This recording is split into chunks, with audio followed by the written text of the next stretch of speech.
So, does Kung Fu actually work? As someone who studies striking history, this is a common question I get. With the recent popularity of Ip Man, we are seeing a rise of interest in Kung Fu again.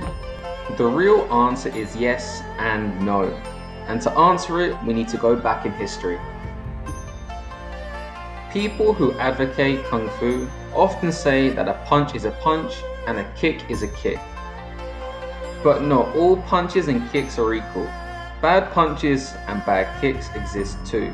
There are technical differences in all striking arts, and we should respect the differences. Throughout the last 50 years, millions of matches have taken place in combat sports. We now know that Muay Thai and kickboxing are the two most applicable. All elite fighters in MMA today practice Muay Thai and kickboxing.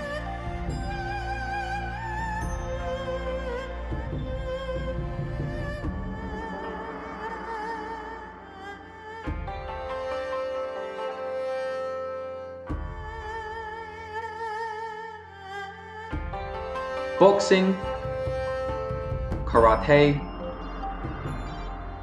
and taekwondo are the secondary choices after Muay Thai and kickboxing. On its own, these arts all have significant flaws. These arts historically lost to Thai boxers and kickboxers.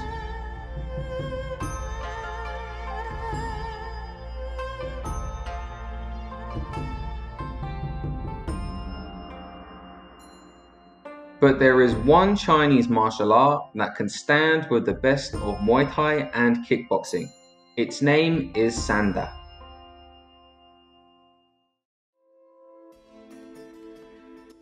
Sanda is China's most popular combat sport. It was invented by the Kuomintang, the former nationalist government of China in the 1920s. After the transition to the Communist Party, the new Chinese government continued to make it into a national combat sport. This gave birth to what we know as the only Chinese martial arts that works in real combat.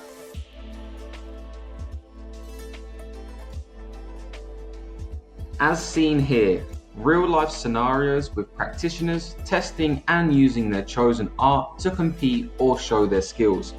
Although Kung Fu and other ancient martial arts may look aesthetically pleasing, the truth of the matter is, the majority of the time, they are not as functional when applied in the real world.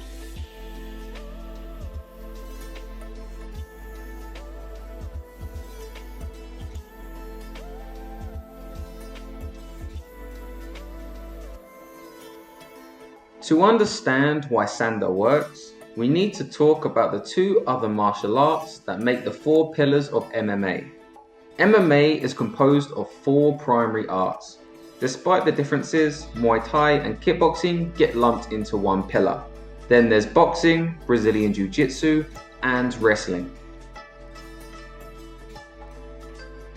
What do you notice about all five arts? All five arts actually spar very often to test the theories. As Bruce Lee says, discard what doesn't work and keep what works. This is the very reason that Bruce Lee, a man who represented Wing Chun and Kung Fu, went on to become one of the founding fathers of modern MMA. The key principle for a technique to survive cannot be theoretical, it must be applicable. When people ask me whether Kung Fu works, what they're asking about is the traditional forms of martial arts. You know the stuff seen in Kung Fu flicks? The types of techniques seen in Jackie Chan, Jet Li, and Donnie Yen movies. But the thing is, traditional Kung Fu does not spar often. And what it ends up producing is not skilled and not tested martial artists. Unlike traditional Kung Fu, Sanda was a modern military art designed for battle. During the birth of Sanda in the 1920s, real matches happened.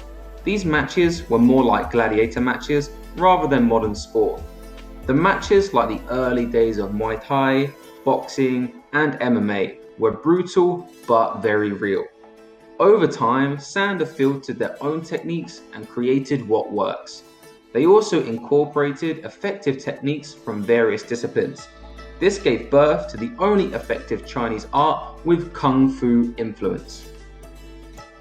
Although Muay Thai is often hailed as the king of striking arts, some Sanda fighters have been successful in challenging the best of Muay Thai. Yun Yu Bao, Bao Li Gao,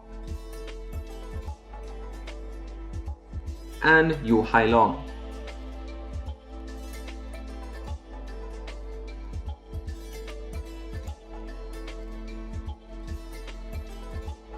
Some of the most dominant fighters within Sanda have all beaten many top Muay Thai fighters. Kung Lee is a Sanda fighter that did well in MMA, competing in the UFC, Strikeforce, and other top-tier MMA promotions. Also a former International Kickboxing Federation World Champion with an undefeated record. Yi Long has also done well against many Muay Thai fighters. Despite claiming to be a Shaolin Kung Fu fighter, he is actually a Sanda fighter. So to answer the question, does Kung Fu work? Honestly, no. Traditional Kung Fu arts don't work well in the ring. Time is better spent in any of the 4 pillars that make up MMA. And indeed, Sanda belongs within one of those 4 pillars. A general rule of thumb is to train arts that have been tested over time and already proven within elite combat. In our future video, we will explore the best Sanda fighters and how they did against other striking arts. My name is Lawrence Kenshin, and if you enjoyed this episode of Striking Breakdowns, be sure to watch another video from our channel and hit the subscribe button.